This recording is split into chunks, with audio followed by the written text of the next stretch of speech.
Assalamualaikum warahmatullahi wabarakatuh. Baiklah, kami dari kelompok 12 akan memaparkan materi tentang investasi pada instrumen ekuitas.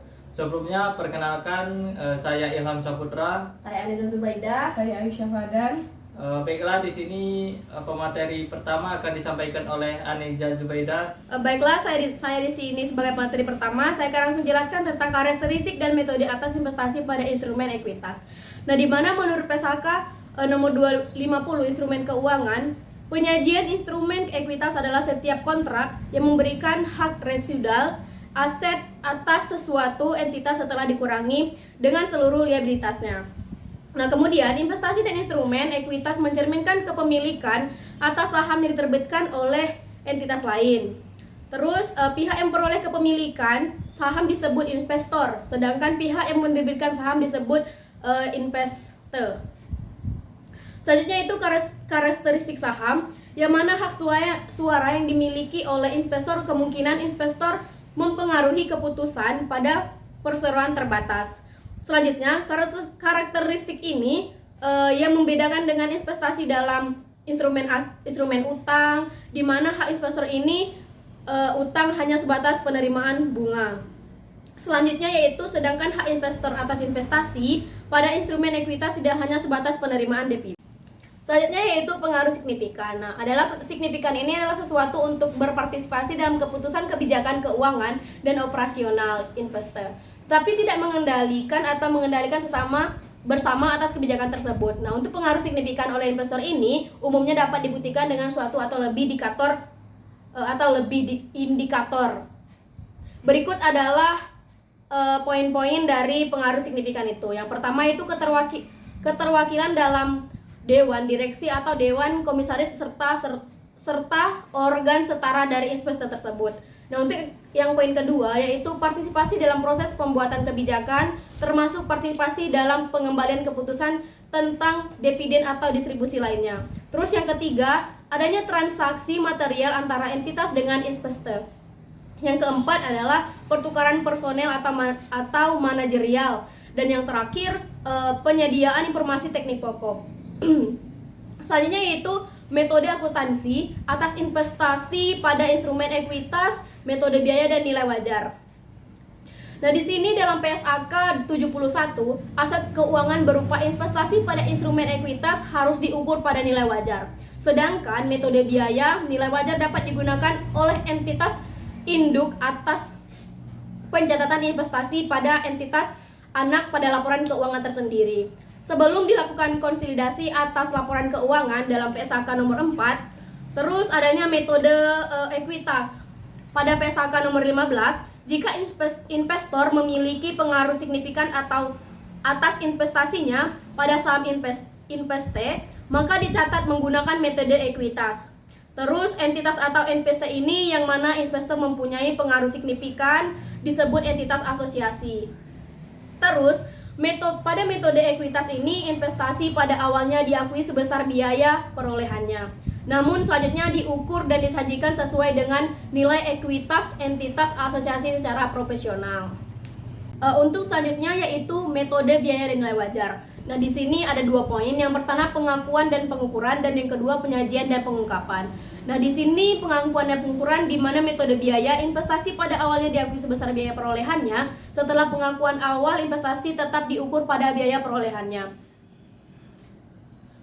Ketika investasi mengumumkan dividen, investor mengakuinya sebagai pendapatan secara proporsional terus atas kepemilikan sahamnya. Nah, untuk nilai investasi dengan metode biaya hanya akan berubah jika ditambah, dijual, atau mengalami penurunan nilai.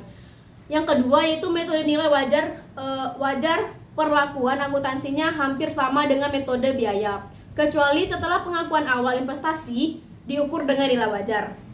Terus yang poin kedua penyajian dan pengungkapan. Nah, di sini terdapat dua pembagian, yaitu yang pertama metode biaya dan yang kedua metode nilai wajar. Di mana nilai metode biaya ini investasi disajikan tetap sebesar biaya perolehan yang juga merupakan nilai tercatatnya. Terus yang kedua metode nilai wajar, di mana nilai tercatat investasi disesuaikan terhadap nilai wajar pada tanggal pelaporan usai ketentuan pada PSAK 70. Baiklah, saya di sini sebagai pemateri kedua akan melanjutkan materi berikutnya, yaitu metode ekuitas, pengakuan dan pengukuran. Pada PSAK 15, jika investor memiliki pengaruh signifikan atas investasinya pada saham invest, maka dicatat menggunakan metode ekuitas.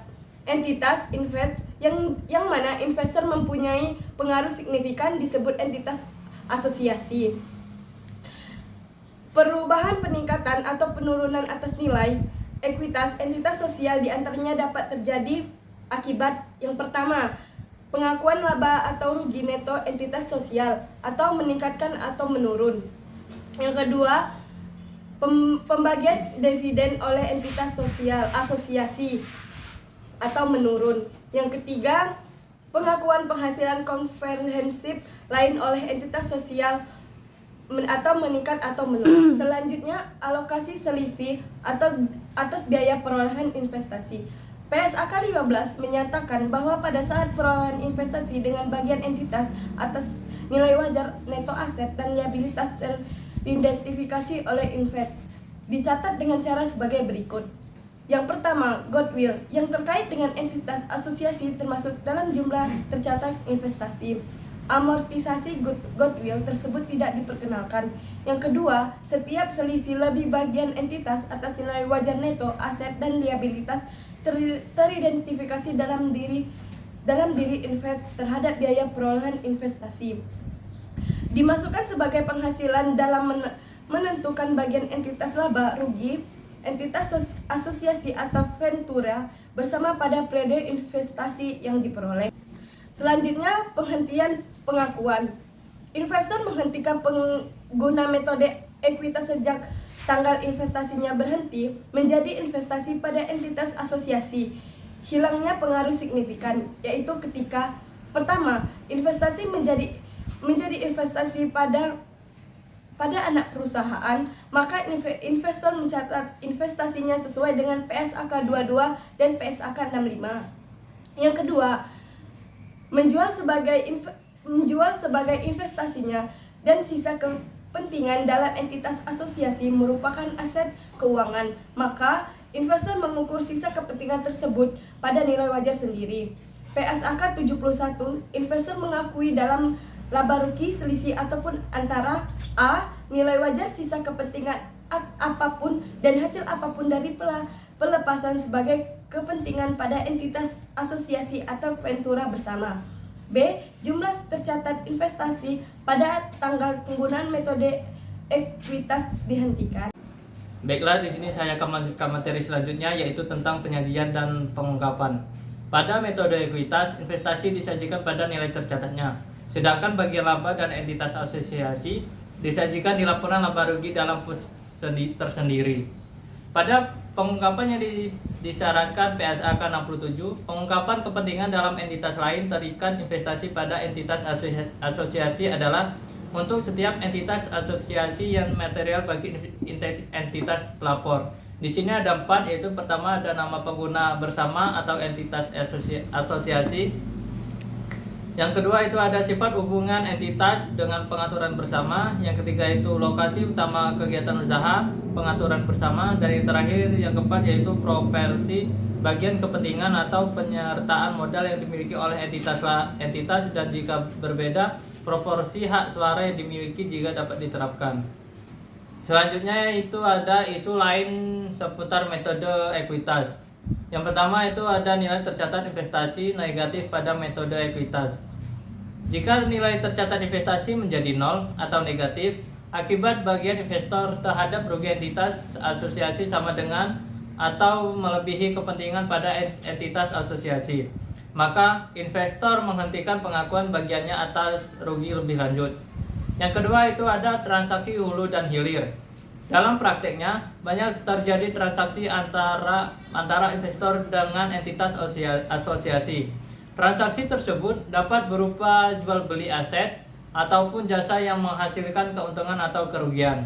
Jika investor bertindak sebagai penjual dan entitas asosiasi sebagai pembeli, maka transaksi tersebut disebut dengan hulu. Dan jika sebaliknya, transaksi tersebut disebut dengan transaksi hilir. Mungkin itu saja yang dapat saya sampaikan. Bila ada salah kata saya mohon maaf. Kepada Allah saya mohon ampun. Saya akhiri. Wassalamualaikum warahmatullahi wabarakatuh.